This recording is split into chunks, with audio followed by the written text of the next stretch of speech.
Hey there, night owl. Welcome back to the quiet corner of the internet where we whisper about terrible hygiene, collapsing empires, and people who definitely should have invented soap sooner. Tonight, we're floating back, way back, to the beating, sweating heart of the ancient world, Rome. And we're going to gently, slowly realize you probably wouldn't make it past lunchtime. So, dim the lights, settle into your blanket fort, and let's drift through a day in ancient Rome, a city that was brilliant, disgusting, and somehow still impressive enough to make us think, wow, civilization. Let's start with the morning, because even in Rome, people woke up early. Picture it. A small, dark apartment in a crowded insula, basically a Roman apartment block that was just one fire hazard away from becoming a memory. The walls are thin, the floor is uneven, and if you live on the top floor, congratulations. You don't have running water, or a toilet, or really much of anything. So you wake up to the sounds of carts rumbling, roosters screaming, and your downstairs neighbor arguing with a fishmonger. You open your window and immediately regret it, because the smell of ancient Rome wasn't exactly fresh morning breeze. It was more like fermented garbage and public latrine stew. Even the Romans complained about it. The poet Martial called the air of Rome perfumed with dung. Charming. Now you might think, fine, I'll just take a shower. Oh, sweet summer child, you won't. Unless you're wealthy enough to have servants pour olive oil over you while you scrape it off with a metal stick, the famous strigil. Your best bet is heading to the public baths. And those, while impressive, were basically hot tubs filled with other people's skin cells. The Romans loved their baths, not so much for hygiene, but for gossip. Imagine a steamy room where senators, soldiers, and the occasional philosopher all sweat together while arguing about bread prices and who poisoned whom last week. It's social, yes. Clean? Not exactly. The water rarely changed. You just kind of became part of the soup.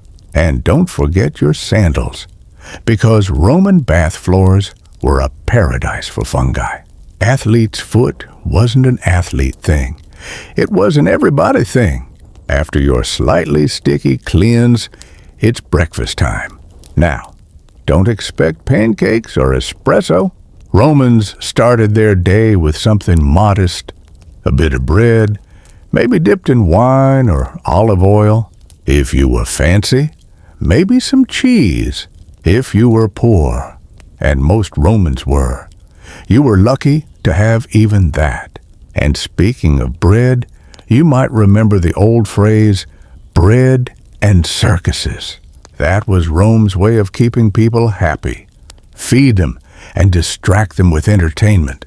It worked surprisingly well, though it also meant the average Roman's diet was about 90% carbs and gossip. By late morning, you might wander out into the streets. Except these streets are not great. There are no sidewalks in the modern sense, and carts aren't allowed during the day. So everything's done on foot.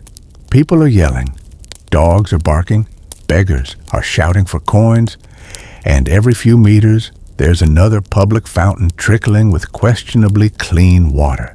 And remember, no indoor plumbing for most people, which means human waste was dumped right out of windows into the street. You could be walking along minding your own business when, splat, a little gift from above. Romans had a saying for it, cave nacatus, beware of falling things. Now, to be fair, there were public toilets, massive ones. Imagine a long stone bench with holes side by side, no partitions. Just you, your neighbor, and the sweet sound of small talk echoing through marble walls. They even had a shared sponge on a stick instead of toilet paper. Yes, shared. You rinsed it in a bucket of vinegar and passed it along. Because nothing says community like communal hygiene tools. If you were unlucky enough to be working class, your day didn't get much better. Laborers, craftsmen, slaves, everyone had jobs that made modern office life look like paradise. You could be hauling bricks for a new bathhouse or cleaning vomit off the floor at a feast. And if you were a slave, well, there was no clocking out. Your day ended when your master said it did. But maybe you're imagining yourself as one of the upper class, a patrician. Lucky you. You'd start your day receiving clients in your atrium, people who showed up to flatter you in exchange for a few coins or favors. Think of it as the original influencer fan meet and greet, except with more togas. After that, you might head to the forum to debate politics, shout at rivals, or pretend to care about the Republic while bribing someone under the table. Rome was a masterclass in corruption, a place where every public speech came with a side order of hidden agendas. Lunchtime rolled around, and depending on your status, you'd either eat something cold and simple, bread, olives, maybe a fig, or, if you were elite, have a small feast. But remember, Romans didn't use forks. They used their hands, or spoons, and napkins were optional. They preferred to wipe their fingers on bread or their servants' tunics, because why not? And then came the siesta, the mid-afternoon nap. Even Romans knew you couldn't function under the Mediterranean sun without a break. Shops closed, people disappeared indoors, and the city went eerily quiet, except for the sound of flies and the occasional shouting match between neighbors.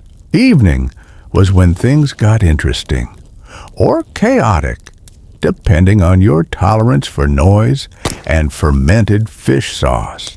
Dinner, or cena, was the main event. The wealthy reclined on couches, not chairs, while being served multi-course meals.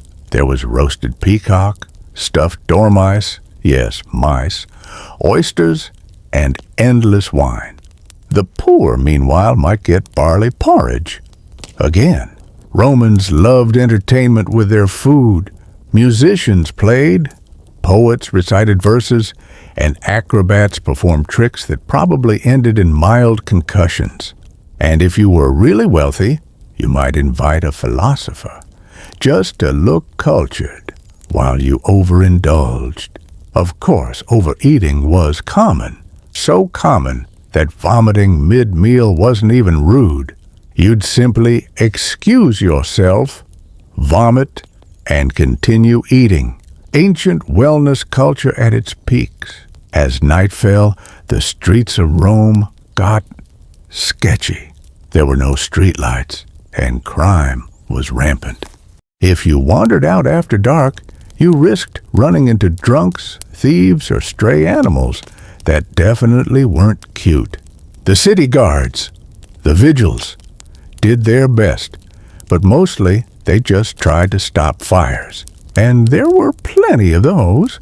Between oil lamps, wooden beams, and flammable everything, Rome burned often. So, if you survived the smells, the food, the questionable hygiene, and the occasional fire, congratulations. You made it through a day in ancient Rome. Barely. And that's the funny part. Rome built aqueducts, concrete, and some of the most stunning architecture in history, yet somehow forgot basic hygiene. It was a civilization of contradictions, powerful but filthy, intelligent but superstitious, elegant but just a little gross. And that's why you, my modern friend with your running water and toothpaste, Wouldn't last a single day there. But hey, maybe you'd look great in a toga. And that's where we'll pause for now. Next time, we'll float further into the Roman world, not as a visitor, but as someone born into it. Spoiler, it doesn't get cleaner. Sleep well, time traveler. And remember, the past looks better from far away.